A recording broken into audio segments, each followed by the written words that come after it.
Bueno, compañeros, buenas tardes, siendo las 4:10 de la tarde. Vamos a darle inicio a la sesión de hoy, 7 de mayo del 2025. ¿Listo? Ese orden de ideas, pues les voy a presentar mi pantalla. Antes de iniciar, pues les quería preguntar cómo se sintieron en el parcial y quién quisiera compartir su experiencia.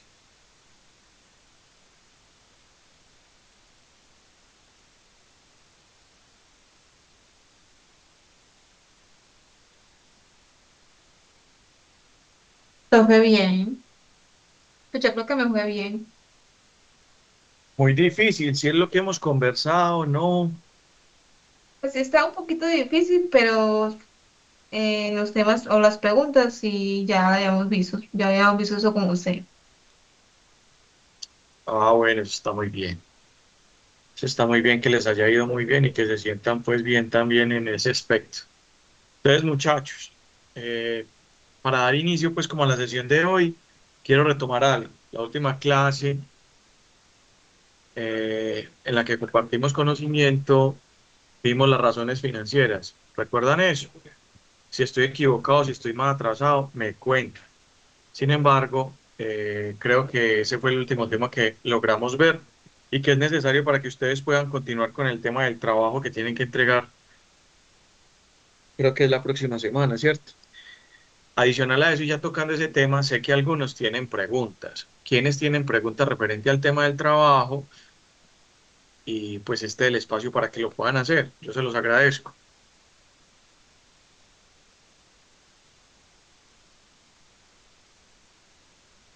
Juan José, claro, cuéntame. Profe, sí, yo sí tengo una que creo que ya la habían preguntado y la respondió, pero la verdad no recuerdo. Este punto 5 que es el tema de Monte Carlo, ¿ese también hay que hacerlo o no lo alcanzamos a tocar de aquí a esa Mm, fecha? No, señor. No lo vamos a ver porque no lo alcanzamos a tocar. Ah, listo, o sea, el trabajo es hasta el punto 4. Sí. Listo, listo, profe, gracias. O sea, vamos a ver razones financieras. Y en las razones financieras vamos a ver razones de rentabilidad, vamos a ver temas de inversión, que es la TIR, la VPN, pero como no lo hemos visto, pues hay algunos compañeros que me han preguntado, profe, y la VPN, profe, y la TIR, profe, y esto. Sí lo vamos a hacer, pero como no se los he explicado, no les he dado los parámetros para eso. Yo sé que hay muchos que ya van muy adelantados, que me parece maravilloso, pero como no les he explicado el tema, ustedes se les van a presentar muchas dudas y van a decir, profe, ¿y entonces cómo aplicamos la VPN? Profe, ¿y entonces cómo aplicamos la TIR? Y entonces yo les voy a explicar cómo la van a aplicar para su trabajo. Listo. Pero como no hemos llegado allá, y espero que hoy podamos llegar allá para que ustedes puedan aplicar ese conocimiento al trabajo que me tienen que entregar, ahí les resolveré las dudas a las personas que me han escrito. De hecho, Carolina fue una de ellas. Quise esperar hasta la hora de hoy para poderle dar respuesta a su pregunta y también darle el conocimiento para que lo pueda aplicar. Si bien creo que lo puede hacer ya, porque con la pregunta que me hizo, siento que tiene la competencia para aplicarlo, espero que con la explicación del día de hoy pueda clarificar un poco más su, su inquietud. Y si no, pues que me puedan preguntar aquí lo que necesiten preguntarme y poderle solucionar sus inquietudes. Listo, es claro entonces, muchachos. ¿Alguno tiene otra pregunta frente al trabajo? Profe, yo sí le quería saber si efectivamente solamente va a ser hasta el día 16 o hasta el 19 de mayo. No escuché bien, no sé, discúlpame, qué pena ahí. No escuché bien la pregunta. De pronto me escucha un poco mejor. Es que te escucho muy pasito y perdóname. Tranquilo, es que quisiera saber hasta cuándo tenemos plazo para entregar su trabajo. Dice hasta el 19, el trabajo es hasta el 19 de mayo. Perfecto, profe, muchas gracias. Sí, es lo que está en el compromiso, lo que acordamos en el compromiso, ¿cierto? Esa es la fecha límite para la entrega. Ok, listo muchachos. Entonces en ese orden de ideas, pues vamos a darle inicio pues al día de hoy a la tarea que tenemos de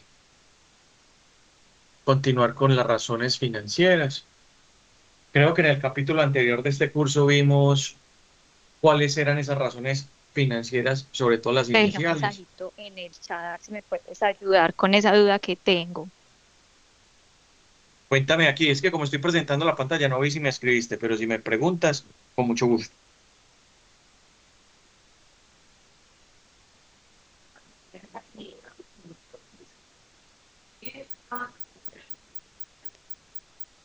¿Quién me preguntó? Perdóname. Carolina. Hola, profe, qué pena, soy Carolina. Pero tú fuiste quien me preguntó. Acaba de responder lo que me Sí. dijiste.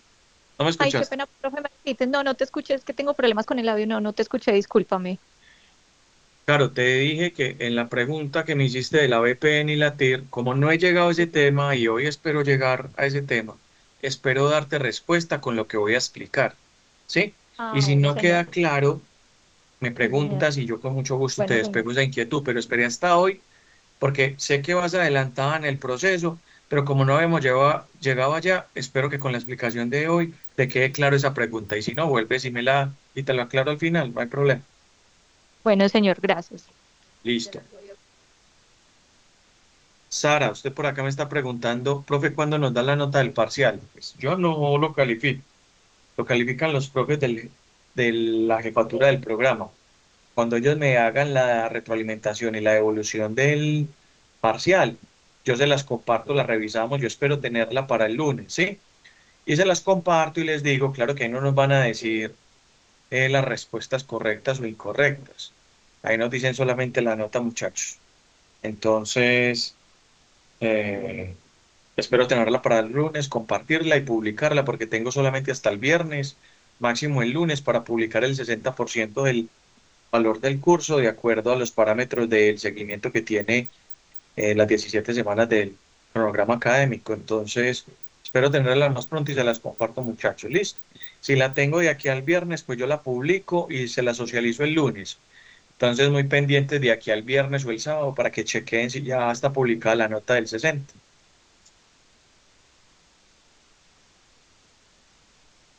Bueno, muchachos, entonces, dando continuidad a lo que estábamos conversando, pues ya hoy podemos hacer un recuento importante de qué hemos hecho para administrar de manera correcta una organización y no administrarla de manera correcta, sino de tener fundamentos, conceptos, bases que nos ayuden a tomar las mejores decisiones con el fin de alcanzar los objetivos financieros de una organización. Que entre ellos está el maximizar la riqueza y el maximizar la utilidad, ¿cierto? Eso desde el punto de vista del valor agregado y también desde el punto de vista de el uso eficiente de los recursos de la organización, ¿sí? Dentro de esas herramientas, pues hemos visto varios indicadores. De esos indicadores podemos decir que el ratio de liquidez, ratio de solvencia, fondo de maniobra, hemos visto flujo de caja, margen EBITDA, margen de contribución, flujo de caja libre. Hemos visto varios tipos de análisis, FODA, PEST, análisis vertical, análisis horizontal, con el tema de las variaciones. Vimos los sistemas de costeo, costeo variable y costeo total. Adicional a eso, hemos analizado en profundidad qué es el objetivo básico financiero y posteriormente a eso revisamos qué era el ciclo de vida de la industria, qué es una palanca de crecimiento y qué es función financiera. Hoy llegamos a un tema importante que son las razones financieras como herramientas de análisis para saber qué está pasando con la organización y con sus números, con ese modelo de negocio, con esa actividad económica. Y entonces ahí tendríamos que entender los conceptos basados en liquidez, en solvencia, en razones de actividad, en razones de rentabilidad y posteriormente utilizar herramientas para la inversión como son la TIR y la VPN y por consiguiente, ¿qué es WACC? Costo de capital. Entonces, espero que podamos abordar esos últimos 5 temas que les menciono y darle viabilidad pues a todo ese desarrollo académico que ustedes tienen que entregar en el taller. Entonces, basado en las razones en las razones financieras, habíamos visto las razones de liquidez o solvencia. La primera que vimos fue la razón corriente. Y la razón corriente da desde el punto de vista de lo corriente dentro de un balance general. ¿Qué es lo corriente dentro de la dentro de un balance financiero o un balance general de la organización, el activo y el pasivo. ¿Qué dice un activo corriente? Todo lo que es líquido antes de un año. ¿Qué dice el pasivo corriente? Todo lo que tengo que pagar de manera inmediata o antes de un año, ¿cierto? Y entonces ese indicador, razón corriente, indica la capacidad que tiene la compañía para hacerse cargo de sus obligaciones a corto plazo. Corriente significa corto plazo. Entonces, en el activo y en el pasivo significa corto plazo. Es la capacidad que tiene la organización para cubrir su deuda a corto plazo. Posteriormente a eso, hicimos un ejemplo con el ejercicio que hemos venido desarrollando durante todo el semestre, que es la familia Real SAS. Y ahí podemos identificar lo siguiente. Si ustedes ven en la imagen del estado financiero, van a poder ver que es primer periodo, segundo periodo, tercer periodo y cuarto periodo. Esos son los mismos 4 periodos que hemos venido desarrollando en el ejercicio. Entonces aquí podemos ver activos corrientes y pasivos corrientes. Si ustedes se van al estado financiero que fue compartido al inicio de este curso, se van a dar cuenta que en el primer periodo efectivamente la empresa familia tenía 822 millones. En el segundo 2.138 aproximadamente de activos corrientes. En el tercero 3.367 y en el cuarto 3.355. De igual forma, también pueden verlo en los pasivos. Primer periodo 591, segundo 1806, tercero 2500 y cuarto 2600. ¿Qué operación tenemos que aplicar? Pues la razón corriente. ¿Qué nos dice esto? Si el activo corriente sobre el pasivo corriente nos van a dar unos valores, ¿cierto? Y esos valores están asociados a pesos. Entonces, ¿qué nos indica esto? Si yo cojo activo corriente sobre pasivo corriente, eso me da para el primer periodo 1.39. ¿Y cómo lo interpreto yo? Con los 1.39 pesos en activos corrientes por cada peso de obligaciones adquiridas representadas en pasivos corrientes. Y como estamos hablando de capacidad, quiere decir que por cada activo que tengo yo líquido, alcanzo a cubrir 1.39 pasivos corrientes, o sea, pasivos inmediatos. Cubro un pasivo y me queda 0.39 de recursos corrientes para seguir operando. Lo mismo pasa en el segundo periodo. Tengo 1.18. Y entonces lo que nos indica esto es, si la razón corriente es superior a 1, tengo capacidad a corto plazo de cubrir mi deuda. Si es superior a 1. Si es igual a 1, cubro mi capacidad a corto plazo. Pero si es inferior a 1, no tengo capacidad. Para la empresa Familia Real SAS, en ninguno de los periodos ocurre eso. Para todos, cada evaluación de la razón corriente tiene la misma condición, superior a 1. Por tal razón, tiene capacidad de cubrir su deuda a corto plazo. Y así funciona la razón corriente. Posteriormente a eso, pues tenemos que hacer unas apreciaciones de la razón corriente. Y está, ¿por qué razón? Si ustedes ven, tomar la razón corriente como único indicador para tomar decisiones, pues sería algo irresponsable, porque es una medida estática. ¿Cómo así? Si su resultado es alto o bajo, no significa que en ningún momento la compañía siga en el futuro. ¿Cómo así? Es como si la estuviéramos liquidando ya. Entonces no es suficiente la razón corriente para tomar una buena decisión de capacidad de pago. Porque adicional a eso, solamente estás pensando en lo que está en lo corriente, pero también tienes unos activos no corrientes, que están asociados a la infraestructura, a la propia planta y equipo, a los muebles y enseres, que si bien son difíciles de vender, pues ahí también vendiéndolos encontrarías una liquidez que te ayudaría a cubrir esa deuda a corto plazo. Entonces, por eso es una medida estática.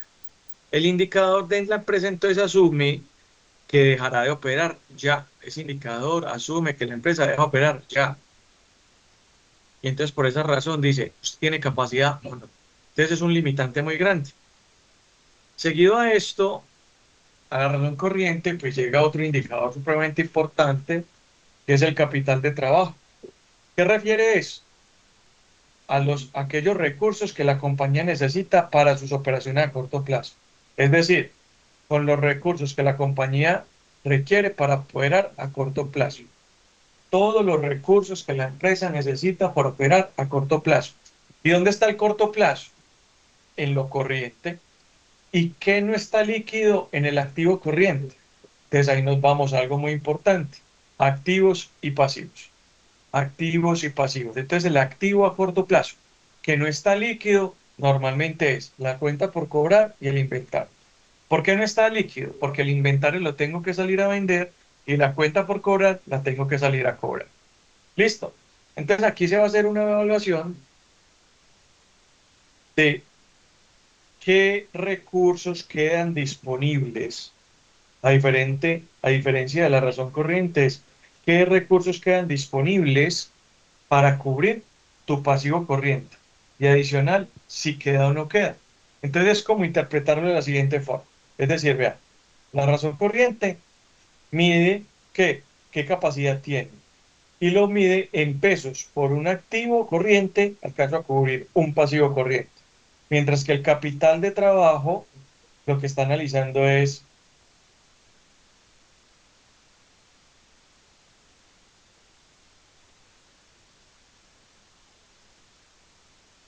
los recursos que la compañía requiere para operar a corto plazo.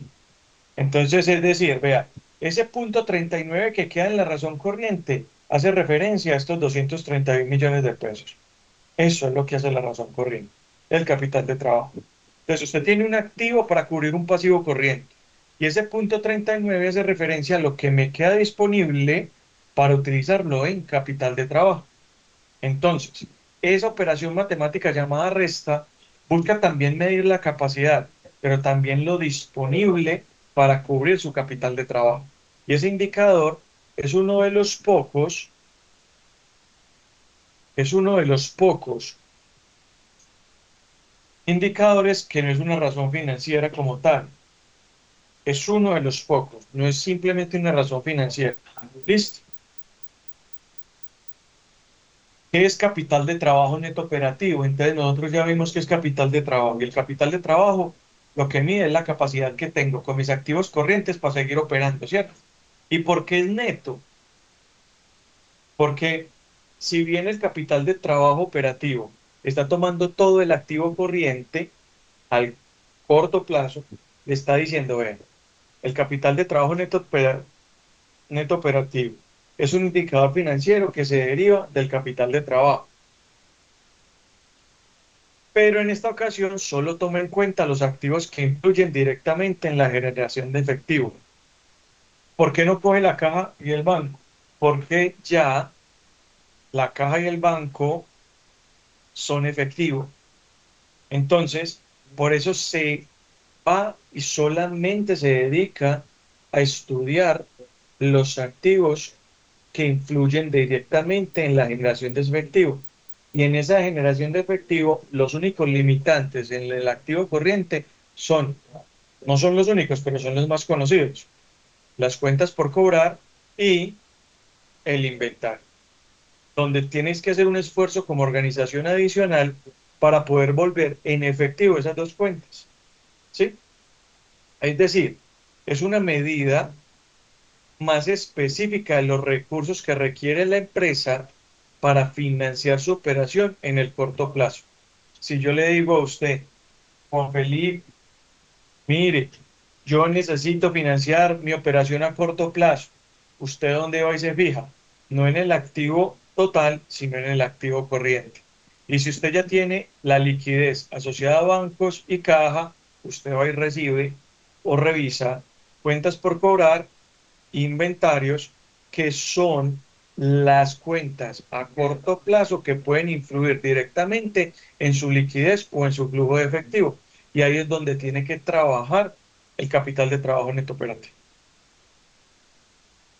Pusimos también el ejemplo de ese capital neto operativo de trabajo con la empresa Familia Real SAS. Y ahí nos damos cuenta que se tiene cuentas por cobrar en ese estado financiero, como lo ven en el primer periodo, en el segundo y en el tercero. ¿Qué dicen estas cuentas por cobrar? Que también tiene ventas a crédito, ¿no? Que adicional de las ventas en efectivo, también tiene ventas a crédito. Pero nos sorprende que ni en el periodo 1, ni en el periodo 2, ni en el periodo 3 tiene inventarios, razón por la cual uno puede decir, todo lo que producía lo vendía. Y solamente nos sorprende que en el último periodo puedes hacer estos análisis. Primero, sí, aumentó las ventas, pero le quedaron inventarios. Eso quiere decir que llegó al tope de la demanda de su producto. Otro análisis que puedes hacer, el ciclo de vida de su empresa o de su modelo de negocio, en qué etapa está. Podría estar en una etapa de madurez, pero también de declive. Y por eso tuvo inventarios. Y cuentas por cobrar, ¿qué análisis podemos sacar de eso? Si ustedes miran los 4 periodos, sigue siempre creciendo esa cuenta. Listo. Crece menos en el cuarto periodo, pero en el periodo 1, miren lo que había, 400 millones, 407 millones. Y casi que en el segundo se duplicó. Listo. En el tercero no creció en igual medida del segundo, pero creció. Y en el cuarto decreció o bajó la cuenta por pagar. ¿Y eso qué quiere decir? Que vendió menos a crédito. Pero en todos los periodos hubo ventas y hubo crecimiento de la cuenta por cobrar en cada uno de los periodos. ¿Listo? Profe, Vamos. Hola. en las cuentas por pagar, ¿se tiene en cuenta todo el pasivo corriente o solamente los Todo. comerciales? Ok. Recuerda que estamos hablando de todo lo que sea a corto plazo para poder interpretar las razones de liquidez o solvencia. Entonces, cuando llegas al pasivo, solo vas a tomar lo que está corriente. Cuentas por cobrar corrientes. Las cuentas por cobrar a largo plazo o no corrientes se analizan con otro indicador, que es el indicador de solvencia o rato de solvencia, donde ahí tú miras la capacidad de la empresa de cubrir su deuda total, no su deuda inmediata o a corto plazo. Para eso están estos de razones de liquidez o solvencia. ¿Es claro? Sí, profe, muchas gracias. Es con gusto. Posterior a eso, pues analizamos la última y no menos importante, la prueba ácida. No sé si la han escuchado en algún momento. La prueba ácida, yo siempre la veo como una versión alterada de la razón corriente. ¿Cómo así que una versión alterada de la razón corriente? Si ustedes lo notan, la razón corriente es activo corriente sobre pasivo corriente. Y miren la fórmula de esta. Dice, la prueba ácida es igual a activo corriente menos los inventarios, dividido pasivo corriente. ¿Y por qué pasa esto? Porque yo necesito medir la capacidad de manera más veraz, más explícita, más específica, más contundente dentro de la organización. ¿Sí? Y recurrir a la venta de los inventarios me va a demandar un tiempo. Entonces no es como ir con la cuenta por cobrar, que es una venta ya efectiva y lo único que me toca es ir a cobrarla.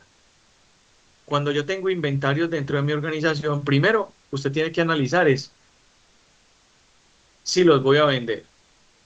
Y si los vende, ¿qué tipo de venta? ¿A crédito o de contado? Entonces la probabilidad de que se vuelva líquida de manera rápida es muy difícil, o a menos de que usted los inventarios los venda en efectivo. Y es rara la vez que los inventarios también se vendan solamente en efectivo, a menos de que tengan una gran promoción y que sea claro de que es solamente en efectivo y que va a ser demandado. Y eso tiene que estar en un reconocimiento de la organización de que su producto o servicio es altamente demandado. Entonces, tiene muchos riesgos, muchas aristas y muchas variables que condicionan la efectividad de una venta en efectivo. Por tal razón, la prueba ácida le dice, sea consciente de lo que puede pasar en la organización. Y lo único con lo que usted puede contar de manera líquida o en efectivo es la caja, el banco y lo que usted logre recaudar por cuentas de cobro. Pero el inventario necesita un esfuerzo supremamente grande. Entonces la prueba ácida lo que le dice es, sea más expedito, sea más consciente de la situación y solo actúe en activos corrientes, pero descuéntale el inventario. Tome todos los demás, pero descuéntale el inventario. Porque eso se puede demorar semanas con las que no contaría la empresa para pagar su deuda inmediata. Por eso se llama prueba ácida. Y en ese orden de días, pues hacemos el mismo ejercicio con la empresa Familia Real. Y aquí nos damos cuenta de algo. ¿De qué nos damos cuenta? Primero, que el único escenario donde hay inventarios es el último periodo. Y si analizamos la razón corriente inicial versus la prueba ácida, vamos a ver la diferencia. Yo lo voy a pasar allá. Mírenlo acá. Razón corriente. Miren el último periodo, dice 1.62. Esa es la razón corriente, la capacidad que tiene la empresa para cubrir sus deudas inmediatas con sus activos inmediatos. ¿Qué pasa en la prueba ácida? Mírenlo acá. Todavía tiene capacidad porque bajó de 1.62 a 1.56, pero está siendo más consciente la operación de la capacidad de pago. Y le está diciendo, ahora sí, con esta prueba ácida yo puedo también decir que tengo capacidad de pago y que sí me afectan algunos puntos el inventario, pero no de manera significativa. Si ustedes lo ven acá, serían como 6 puntos sobre la liquidez de la organización. Y eso es lo que hace la prueba ácida, ser más precisos en el análisis de la capacidad de pago de la organización. Y siendo de esta manera, pues es el último de los indicadores de las razones de solvencia o liquidez.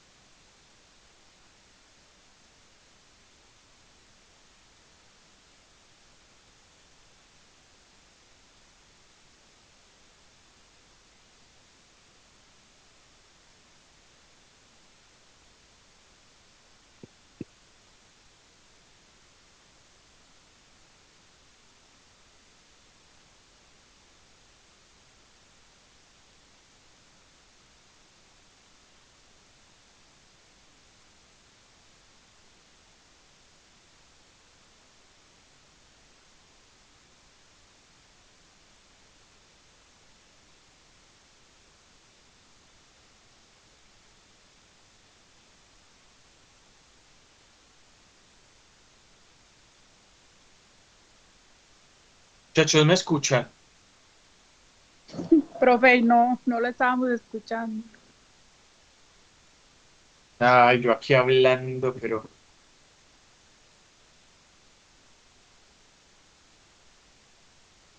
Esperen, yo Yo miro ya qué le pasó con la dije, red. Esperen, yo miro qué pasa con la red porque venía hablando un montón. ¿Hasta dónde me escucharon? Profe, iba a empezar las razones de actividad. Ya había terminado de liquidez. sí,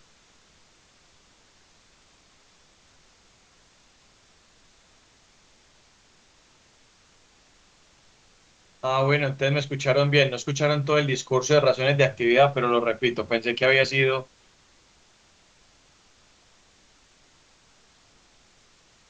Listo, profe, entonces vuelvo a comenzar con las razones de actividad, muchachos. Vean. Si bien ya entendimos que es una razón de liquidez y solvencia que mide la capacidad de pago, hoy tenemos que entender que es una razón de actividad, ¿sí o no?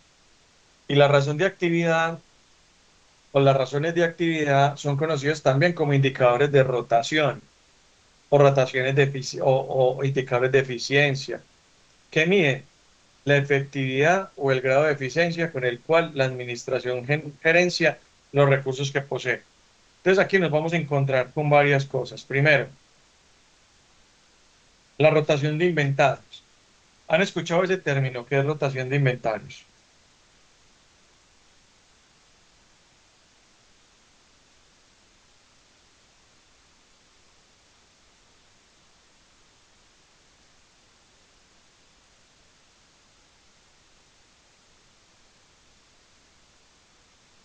¿Sí lo han escuchado, muchachos? No. Bueno, rotación de inventarios es la capacidad, como lo Profe, decía la gente. Hola. no es el valor que se muestra, pues, que muestra como la frecuencia que tiene, pues, un inventario cuando se mueve o cuando se mueve pues, más rápido por ventas de productos. Pues así lo he escuchado yo. No sé Listo. si será así. Sí, la rotación de inventarios, básicamente es eso, Jerónimo, es saber si de acuerdo a la gestión de la administración o la gerencia y en su eficiencia en la gestión de esos recursos que posee, cuánto tiempo se demora en vender lo que tiene en inventario. Eso es. ¿Qué es por periodo promedio de pago? ¿Cuánto tiempo me estoy demorando de acuerdo a mi toma de decisiones para pagarle a los proveedores? ¿Qué es periodo promedio de cobro? ¿Cuánto tiempo me estoy demorando yo desde mi gestión para cobrar lo que me deben? ¿Y qué rotación de activos? ¿Qué capacidad tengo yo en eficiencia para que roten mis activos respecto a las ventas? o qué participación tienen mis activos en las ventas totales. Normalmente estos índices de actividad se presentan en una frecuencia de veces o de días. Aquí no se van a interpretar en forma de pesos, sino de veces o de días. Listo. Y vamos a comenzar con la primera. La primera se llama rotación de cartera, que es lo mismo que decir periodo promedio de cobro. Listo. La cartera son las cuentas por cobrar. ¿Por qué hablamos de un promedio? Porque en promedio usted se demora tanto tiempo en cobrar una cartera. Y entonces para poder sacar un promedio, ¿qué es lo mínimo que usted necesita? ¿Quién me dice? Para sacar un promedio, 2 periodos. 2 periodos. Usted necesita como mínimo 2 periodos. Y esos periodos tienen que estar valorados bajo una norma contable o sobre los días contables de ejecución de la actividad económica de la organización. O sea, 2 periodos basados en la misma unidad de medida, tiempo. Y el tiempo son 360 días. ¿Qué son las ventas del periodo? Lo que vendió en ese periodo. Y entonces ustedes me van a preguntar, profe, y si como mínimo necesito 2 periodos y yo hoy estoy en el primer periodo de ejecución, ¿yo puedo sacar rotación de cartera? Pues no, no tienes cómo sacar un promedio, pero sí puedes dictaminar cuánto tiempo te vas a demorar en cobrar esa cartera. Pero tienes cómo medirlo con este indicador. No, como mínimo tendrías que tener dos para saber cuál es el promedio de días en los que te puedes demorar cobrando la cartera del periodo 1 o del periodo 2 y el promedio de esos dos, ¿cuánto fue? ¿Listo? Profe, ¿y entonces cuál sería la venta del periodo? Ah, muy buena la pregunta. Entonces usted tiene que pensar en qué es un periodo actual y qué es un periodo anterior. Como usted no se va a parar en el periodo anterior, sino en el periodo actual, porque usted como mínimo necesita 2 periodos, usted se para en el actual. Y entonces la fórmula, ¿cuál va a ser para sacar un promedio? Para sacar un promedio, la fórmula es cuentas por cobrar, periodo deseado, o sea, periodo actual, más cuentas por cobrar, periodo anterior dividido 2. Y con eso logra sacar el promedio. Y después de eso, de tener ese valor o ese promedio, lo multiplicas por 360 y las ventas del periodo son las del periodo actual, no las del periodo anterior. Listo. Si yo aplico eso, si yo aplico eso, pues en el orden que venimos ejecutando esta actividad que es con el ejercicio de la familia real SAS, pues usted tiene que calcular esa rotación y esa rotación va a estar dada por los días, ¿sí? Y para el segundo y tercer periodo va a ser igual. Las, las cuentas por cobrar promedio del segundo periodo se calcularon sumando las cuentas por cobrar del primero y el segundo, ¿sí o qué? Y después lo multiplicamos por 360 y lo dividimos por las ventas del segundo periodo.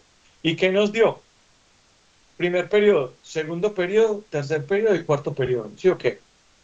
¿Y qué podemos ver? Mírenlo. Yo cogí las cuentas por cobrar del primer periodo y del segundo y las sumé. Las dividí entre dos y me dio 1164. Estos 1164 los multipliqué por 360 y los dividí por 3264. Y aquí que me dio 128.40. ¿Cuál sería la interpretación? La interpretación sería que se está demorando en promedio, porque lo está sacando con promedios, 128 días en recuperar la cartera de la empresa. O sea, te demoras alrededor de 4 meses para que te paguen lo que vendiste a crédito. Eso puede ser bueno y malo. Bueno, como estrategia de marketing y de compra, pero también tiene que tener unos límites. Y esos límites están dados por la necesidad de flujo de caja. Si usted necesita flujo de caja cada 2 meses, pero las cuentas por cobrar las tiene cada 4, ¿a usted qué le toca salir a hacer?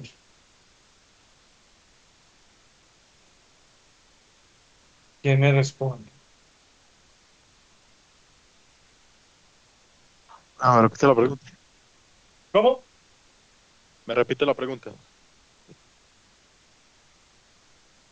Si usted Lo- tiene ya. sus cuentas por cobrar que de acuerdo a este cálculo son cada 4 meses, si usted necesita flujo de caja cada 2 meses, y usted está cobrando su plata cada 4, ¿qué le toca salir a hacer? Voy a vender la cartera a un cliente que se la pague ya a menos precio. Lo que tendría que hacer es o prestar plata O Endeudarse. ofertar la factura o o, vender la o- cartera. porque es que si las cuentas por cobrar son cartera y no las está cobrando sino en 4 meses y usted necesita liquidez a 2, o le toca salir a prestar plata o afectar la caja y el banco. Y ese capital de trabajo de dejarlo ahí retenido. Entonces es supremamente importante el tema de la rotación de cartera. La rotación de cartera es cuánto tiempo me demoro yo en recuperar las ventas que hice a crédito, porque si no me van a afectar la liquidez y el capital de trabajo. Entonces es una secuencia. Las razones de liquidez y solvencia es una secuencia de lo que puede pasar con la poca gestión de la gerencia en el cobro de las ventas a crédito y en la venta de los inventarios. Listo. Pasemos al siguiente. Rotación de inventarios. Como lo decía anteriormente, es en promedio. Y todos los promedios como mínimo necesitan 2 periodos. Esos 2 periodos son periodo 1, periodo 2, periodo 2, periodo 3. Pero no pueden ser periodo 1, periodo 3. Tienen que ser periodos consecutivos para todos los promedios. Listo. Segunda característica, como mínimo 2. Y tercero, aplicar la fórmula tal cual se la estamos dando. ¿Cómo se saca un promedio? Periodo deseado más periodo anterior dividido 2. Ahí calculaste el promedio. Y después de tener el promedio, lo multiplicas por 360, que son los días contables, y a diferencia del anterior, el inventario no es una venta, entonces tú no lo puedes dividir por la venta.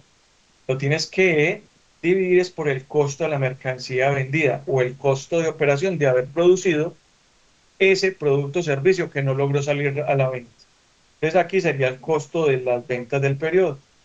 Listo. Para calcular la rotación de inventarios es necesario tener los datos de los inventarios del periodo que se requiere analizar como los inventarios del periodo anterior. Listo. ¿Se calcula cómo? Ya lo sabemos. Para el caso de la familia Real SAS, en sus estados financieros solo logra tener inventarios en el último periodo. Entonces usted aplica la fórmula. ¿Y de qué nos damos cuenta? Que en el último periodo se demora aproximadamente o en promedio 21 días para vender sus inventarios. Listo. Ya que en el primero, en el segundo y en el tercer periodo no tuvo inventarios. Listo. Eso sería el segundo la segundo indicador de las razones financieras, de razones de actividad. ¿Cuál es el tercero? Rotación de proveedores. Si bien es importante para nosotros las ventas a crédito, como la rotación de cuentas por cobrar, si bien para nosotros es importante la rotación de inventarios, cuánto me demoro en vender lo que ya produje, para la rotación de proveedores es supremamente importante saber y conocer cuánto me estoy demorando yo en pagarle a los proveedores. Y ahí les voy a poner 2 ejemplos después de explicar. La rotación de proveedores refleja en cuántos días en promedio la empresa estaría pagando los créditos de los proveedores. Y esos créditos son todos los que le han otorgado para poder construir o generar o producir. Esa rotación de cuentas por pagar, también conocida como rotación de proveedores, se calcula de la siguiente forma. Primero, cuentas por pagar promedio. Entonces vuelve y comienza lo mismo. Como mínimo 2 periodos. Y no se pueden periodos 1 y 3, 1 y 4. No, tienen que ser periodos consecutivos. 1 y 2, 2 y 3, 3 y 4. ¿Listo? ¿Qué pasaría con el ejercicio que venimos analizando de la familia real? Pues usted se va a dar cuenta que del primero al segundo periodo usted está demorando 100 días en pagarle a los proveedores. Pero usted qué tiene que tener en cuenta ahí, su liquidez y su capacidad de pago. Y su liquidez y su capacidad de pago está a corto plazo en el activo corriente. Entonces usted debe tener una plata en la caja, una plata en el banco, una plata en el inventario y una plata en cuentas por cobrar. Digamos que no le alcanza la plata con el efectivo que tiene, ni en caja ni en bancos. Usted necesita la plata de las ventas a crédito y de los inventarios.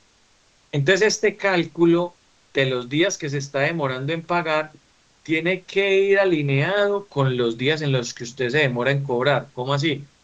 Si nos devolvemos a la rotación de cuentas por cobrar o de cartera, miren que en el segundo periodo usted está demorando 128 días, pero le está pagando a los proveedores en 100 días.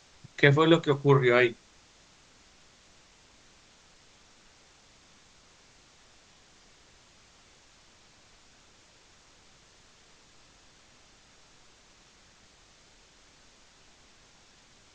¿Quién me contesta, muchachos?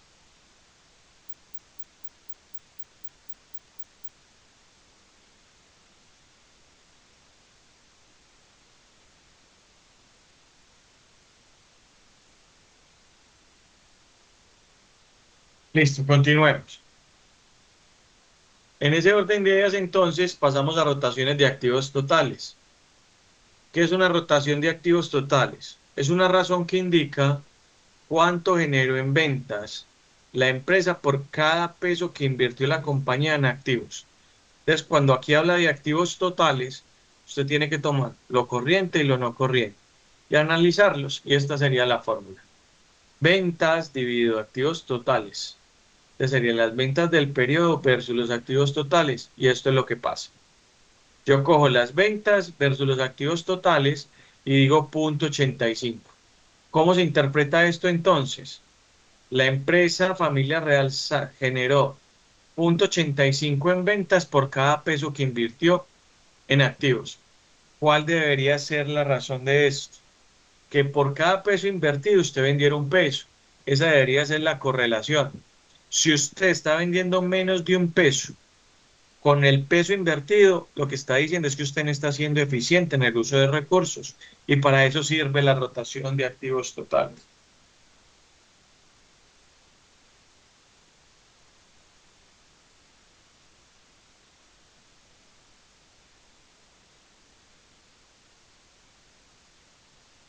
¿Es claro, muchachos? Sí, profe.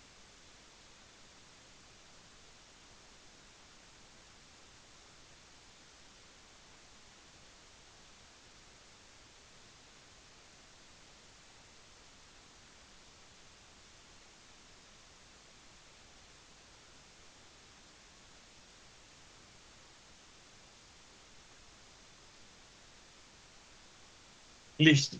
Entonces, siendo así, logramos ver razones completas de actividad. Vamos a hacer un balance de qué razones hemos visto hasta el momento.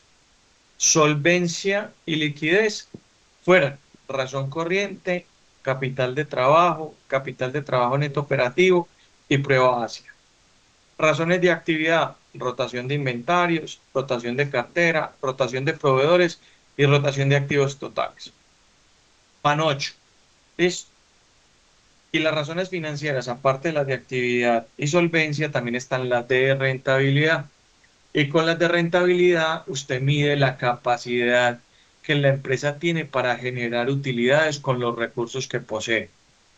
Entonces, si bien la primera, que es de solvencia, analiza la capacidad de pago, la segunda, que son las razones de actividad, analiza el número de días que yo necesito para volver líquidas las cuentas corto plazo y mis pagos. La última mide la capacidad que tiene la empresa para generar utilidades con los recursos que posee. La rentabilidad se considera como todos aquellos los beneficios que recibe un inversionista. Entonces, eso es rentabilidad. Y todo eso está dado por el recurso que él invierte en la empresa. Las razones de rentabilidad buscan medir qué tan eficiente está siendo la compañía en términos de la generación de utilidades, mediante la utilización de sus recursos. Y sus recursos están asociados en una cuenta que se llaman activos y activos totales. Estos indicadores son esenciales para el interés del accionista o de la compañía, dado que de eso dependen que los dividendos, sus utilidades, y se debe a todo el tema de la utilidad neta. Si el gerente financiero o el gerente general de la organización no toma buenas decisiones, pues limita estos indicadores de rentabilidad y la generación de riqueza. Por eso son fundamentales a la hora de interpretar las razones. Y el primero que vamos a estudiar se llama ROE. ¿Lo han escuchado en algún momento, muchachos?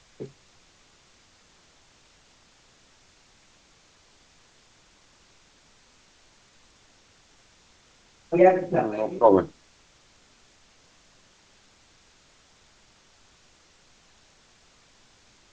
Entonces el ROE lo que dice es, indica la rentabilidad de los fondos aportados, o sea, capital social, por los inversionistas representados en el patrimonio de la compañía. Es decir, el ROE mide la capacidad de generar utilidades a favor del accionista. Existen tres formas de analizar ese ROE. Y la primera que vamos a analizar es la utilidad neta, que es lo que generó en un periodo específico la organización, versus el patrimonio al inicio del periodo. O sea, ¿qué patrimonio arriesgué yo para generar esa utilidad? Y se interpreta de esta forma. Entonces, para calcular ese ROE es necesario calcular la razón entre la utilidad neta del periodo y el patrimonio del periodo. ¿Ustedes saben cómo se llega a la utilidad neta dentro de la organización o no? ¿Cómo uno llega a una utilidad neta? Para el estado de resultado, Claro, por el estado de resultados. Entonces usted primero tiene que fijarse en su estado de resultados. Y en ese estado de resultados usted lo que va a analizar es, ¿hay ingresos o hay ventas? ¿Sí o no? Lo primero que usted le descuenta los ingresos en un estado de resultados, ¿qué es?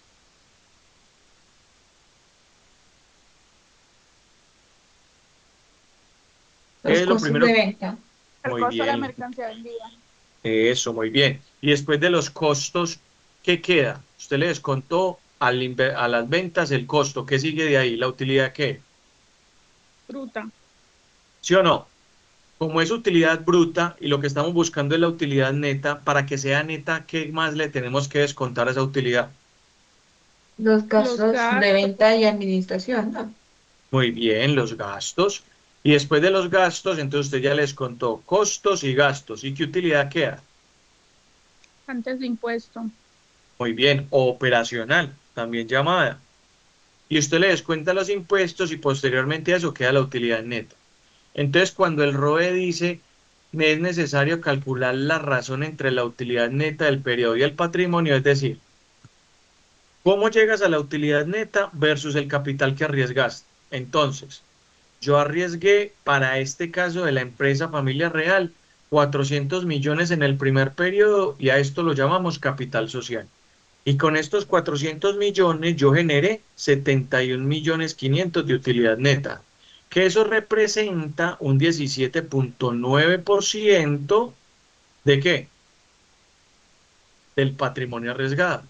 Y entonces esto es la rentabilidad del patrimonio al inicio del periodo. Listo. Y así sucesivamente durante los siguientes periodos. ¿Cuál es la otra forma de calcular el ROE? Al final del periodo. Entonces está la utilidad neta y el patrimonio, pero al final del periodo. Cabe aclarar que esta segunda forma de calcular el ROE es la más utilizada en el mundo empresarial. ¿Listo? ¿Y qué nos damos cuenta aquí? Si ustedes miran los números, miren, 71.500, pero el patrimonio en el primer periodo pasó de 400 millones, que era el capital social, a 400 millones, a 471 millones 500. ¿Qué pueden evidenciar ustedes ahí? Que al patrimonio inicial se le sumamos la utilidad neta. Es como decir, usted arrancó con 471 millones 500 y generó 71.500. Eso es cierto.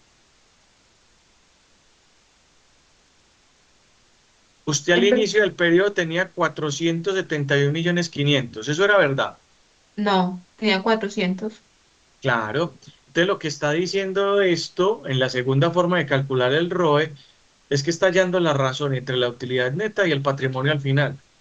Pero el patrimonio al final es calcular el capital social más la utilidad que generó. Y lo que está midiendo ahí es el riesgo que tuve de no haber generado esas utilidades. Y entonces ahí lo que usted está validando es lo que logré generar con el capital de riesgo versus la utilidad generada con todo el capital de riesgo. Esta es la más utilizada y si ustedes se van a la anterior se van a dar cuenta que el primer periodo dijo que usted con 400 millones generó 71 millones, que su rentabilidad fue el 17.9. Mientras que en la segunda, miren, usted arriesgó 471 pero generó 15.2 millones, 15.2% de utilidad. Eso es una mentira, porque usted no arriesgó 471.500, porque lo que está haciendo ahí es disminuir la utilidad de manera significativa para calcular el ROE. ¿Listo? Esa es la segunda forma. Y la tercera forma, y no la menos importante, es un promedio. Escoger el promedio ¿de qué? De las utilidades netas del periodo. ¿Cómo así? Capital, capital social que fue de 400 millones según el capital al inicio del periodo. ¿Y cuál es el capital al final del periodo? 471. Cojo los 400 millones al inicio del periodo, cojo los 471 al final del periodo, los sumo y los divido entre 2 y ya saqué un promedio. Y eso es lo que voy a dividir sobre la utilidad neta. Y miren lo que pasa. En la primera me dio 17% de utilidad, en la segunda me dio 15%, pero en el promedio me dio 16%. ¿Cuál es el anterior? De lo anterior, ¿usted qué puede decir? Que la empresa puede realizar inversiones con un capital propio de acuerdo a este valor promedio que tiene. ¿Cuál es la más apropiada? Usted toma la decisión. Pero para mí, yo siempre analizo el capital de riesgo al primer periodo versus el riesgo que corro en la ejecución de actividades. Pero cualquiera de las tres es importante. Lo que, y es válida, lo que importa es la interpretación. Entonces, en el ROE inicial usted tiene que decir, mi patrimonio rentó el 17%, pero tomando en cuenta el patrimonio al inicio del periodo. En el segundo, ¿cómo se interpretaría? Mi rentabilidad del patrimonio es del 15%, pero tenga en cuenta que mi patrimonio está calculado al final del periodo. Y el último, ¿cómo sería? Mi patrimonio rentó el 16%, pero teniendo en cuenta que el patrimonio es el promedio de los dos escenarios iniciales. ¿Qué es el escenario inicial? Patrimonio al inicio del periodo y patrimonio al final del periodo. Y de esas dos saqué una correlación en promedio. Y ese sería un análisis ajustado del ROE en términos de rentabilidad como indicador. Pero no es el único. En las razones de rentabilidad, aparte de este ROE, también hay un ROA. ROA no solamente, o sea, en las razones de rentabilidad no se evalúa solamente el patrimonio, también se evalúa el activo. Entonces aquí sería la rentabilidad operativa del activo. Los activos tienen una rentabilidad. Yo quiero saber cuál es la capacidad que tiene la administración o mi gerencia de generar utilidades con los activos que tiene. Y para eso se tiene en cuenta esta razón. Entonces, ¿qué medimos ahí? Utilidad neta versus los activos totales. Ya no solo es el patrimonio. Y así se ve con la empresa Familia Real SAS. Si ustedes lo ven, es primer periodo 71.500, segundo periodo 248, tercer periodo 732, cuarto periodo 1025. La rentabilidad del patrimonio, como ustedes lo pueden ver, los activos totales comienzan a partir del segundo periodo. Entonces, en el caso especial de la Familia Real S.A., se generaron 15.1% de rentabilidad en activos versus la utilidad neta. ¿Qué quiere decir eso?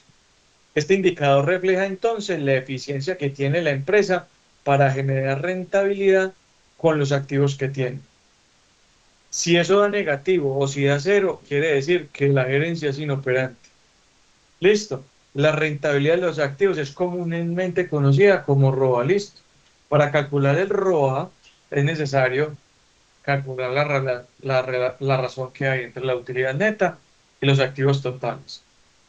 Entonces, todos los activos se tienen que tomar al inicio del periodo. ¿Cómo así?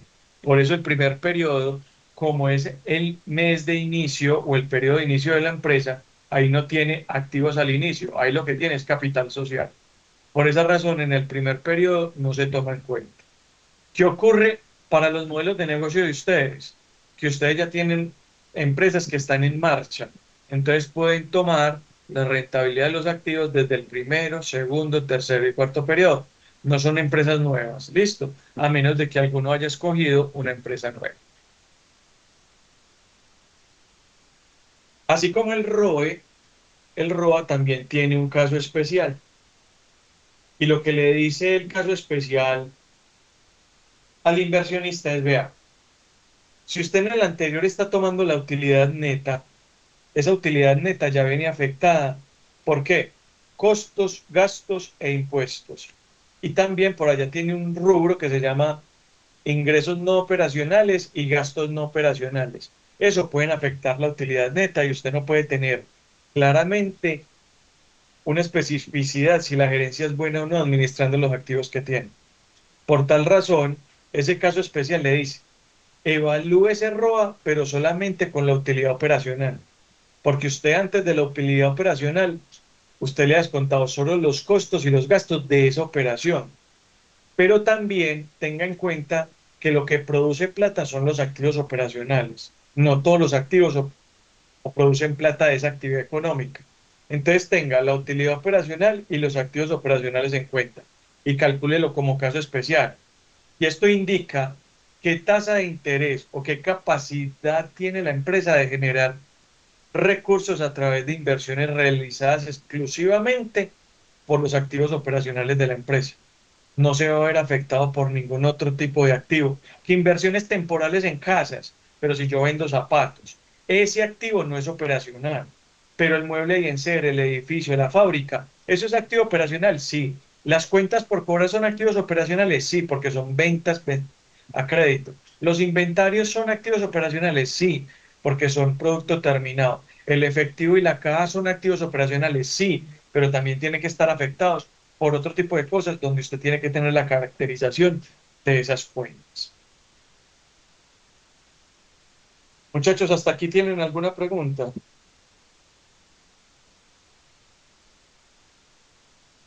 No, profe. Entonces, en ese orden de ideas, muchachos, hemos visto hasta el momento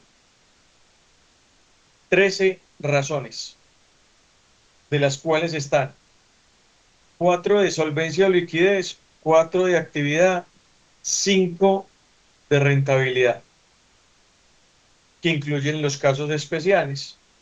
Y partiendo de esos casos especiales es que se puede dimensionar lo que pasa con la organización. Miren esto, era lo que les estaba diciendo ahorita. Como sé que en ocasiones puede quedar poco claro o puede ser confuso lo que les estaba diciendo de cómo se afecta la utilidad operacional, miren aquí un estado de resultados. Este es el estado de resultados de la empresa Familia Real. Miren, están las ventas, están los costos, está el gasto. Pero hasta aquí está la utilidad operativa, mírenla acá abajo. Miren que esta utilidad operativa se verá afectada por otros ingresos, por otros egresos y por impuestos. Y yo estoy evaluando la rentabilidad de mis activos con esta utilidad neta. Ese caso especial está diciendo, de aquí para arriba, de la utilidad operativa para arriba, es lo que realmente afecta el rendimiento de la gerencia. De ahí para abajo se puede ver vulnerada de manera positiva o de manera negativa. Y para eso les traje estos dos casos. El primer caso dice lo siguiente. Vea, ventas 1.392, costo 1.017.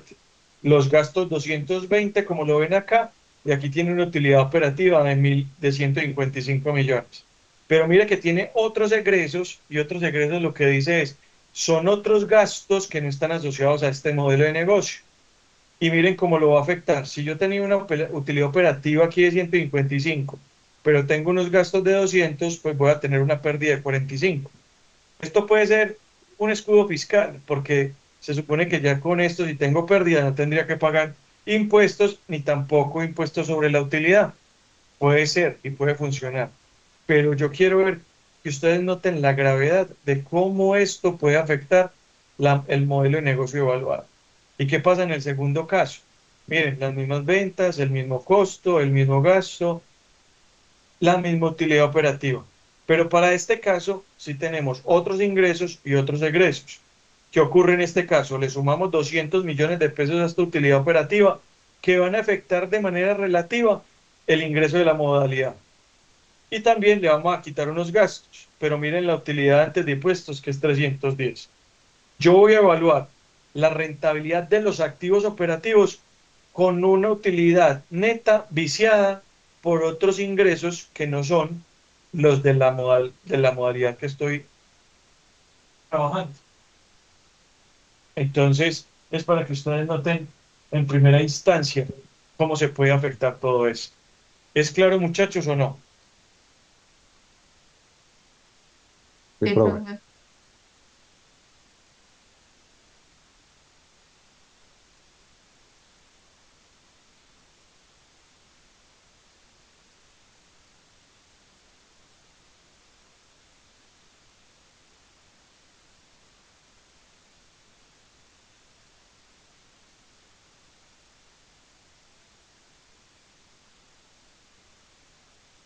Muchachos, ¿cómo lo ven entonces hasta el momento? Bien. Todo esto que les acabo de decir lo van a encontrar los casos y el análisis aquí resaltaditos en azul, en verde, y van a tener todo eso claro para que puedan hacer sus evaluaciones en los estados financieros de cada una de sus organizaciones. ¿Listo? Y por último, pues vamos a analizar antes de que se nos acabe la sesión de hoy otro indicador que se llama el margen neto de las ventas. Ese indicador relaciona el nivel de ventas de la compañía respecto a las utilidades netas. Y entonces lo que vamos a comparar ahí es qué utilidades netas logramos generar con el nivel de ventas. ¿Sí? Indica cuánto obtuvo utilidades netas por cada peso que se vendió. Utilidades netas versus utilidades netas. Ventas netas versus utilidades netas. Y entonces, ¿qué podemos analizar nosotros de esto? Primero, por la utilidad neta del primer periodo, que fueron 71.500, y las ventas que fueron 1.392, yo tuve un margen neto dentro de esas ventas del 5.1. Pero si el inversionista está esperando un 20% de rentabilidad sobre su inversión, ¿vamos a lograr eso? No. Hay que tomar decisiones y estrategias administrativas, financieras y de ejecución o operativas que ayuden a llegar a esa tasa de oportunidad esperada por el inversionista. Pero hay que tener en cuenta varios límites o varias variables límites. Primero, la oferta y la demanda.